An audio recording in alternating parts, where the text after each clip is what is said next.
আজকে আমি করব হচ্ছে ডিমের ঝোল। ডিমগুলোকে আমি সব সেদ্ধ করে এই দেখো জলের তলায় রেখে দিয়েছি।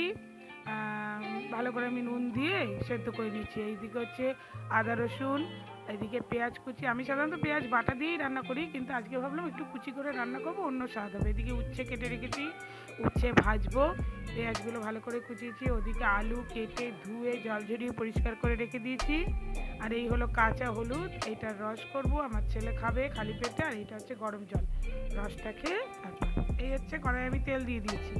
তেলটা গরম হলে ভালো মতো আমি তারপর এর মধ্যে আলু ছেড়ে ভেজে নেব।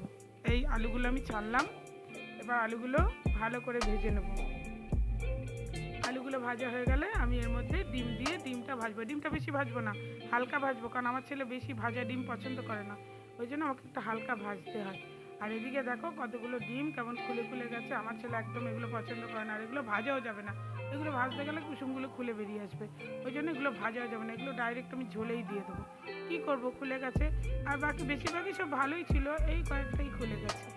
ডিমগুলো ভাজা হয়ে গেছে, এবার আমি ডিমগুলো তুলে নেবো। দিয়ে এর কড়াইয়ে তেল পেঁয়াজ দিয়ে দেবো। পেঁয়াজ দিয়ে এর মধ্যে আদা রসুন দিয়ে ভালো করে কষিয়ে, এই দেখো আদা রসুন দিয়ে ভালো করে কষানো হয়ে গেছে।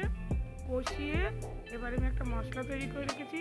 জিরে, হলুদ, লঙ্কা, নুন, চিনি না সরি, নুন দিয়ে সেই মশলাটা এর মধ্যে ঢেলে দেবো। তারপর গরম মশলা দেবো, দিয়ে ভালো করে মশলাটাকে কষাবো। কষিয়ে তারপর এর মধ্যে ডিম দেবো। ডিম দিয়ে তারপর ভালো করে আবার কষাবো। কষিয়ে কষিয়ে তেল ছাড়বে। দেখো মশলাটাকে আমি ভালো করে কষিয়ে নিচ্ছি। এই গরম মশলা দিয়ে দিলাম, শাহি গরম মশলা দিয়ে ভালো করে মশলাটাকে আবার কষাবো। কষিয়ে তেল ছাড়বে, তখন তার মধ্যে ডিম দেবো।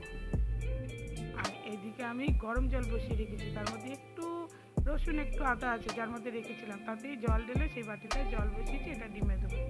এই দেখো ডিমগুলো দিয়ে ভালো করে কষাচ্ছি। রং দেখেছো, সুপার কালার, মানে খাওয়ার আগে দেখেই খেতে ইচ্ছা করবে। পুরো মাউথ ওয়াটারিং প্রিপারেশন হয়ে গেছে। এবার আমি গরম জলটা দিয়ে দিলাম, দিয়ে ভালো করে নাড়িয়ে জল মশলা আলু ডিম মিশিয়ে এইবার ফাইনাল লুক তোমাদের দেখাবো হলে পরে। এই দেখো, এই হচ্ছে ডিমের এগ কারির ফাইনাল লুক। কেমন হয়েছে বলো? ভালো তো হয়েছে আমি জানি, তবুও তোমরা কিন্তু সাবস্ক্রাইব করে দিও, কমেন্ট করে দিও, লাইক করে দিও, কেমন হয়েছে জানিও। ওকে, বাই।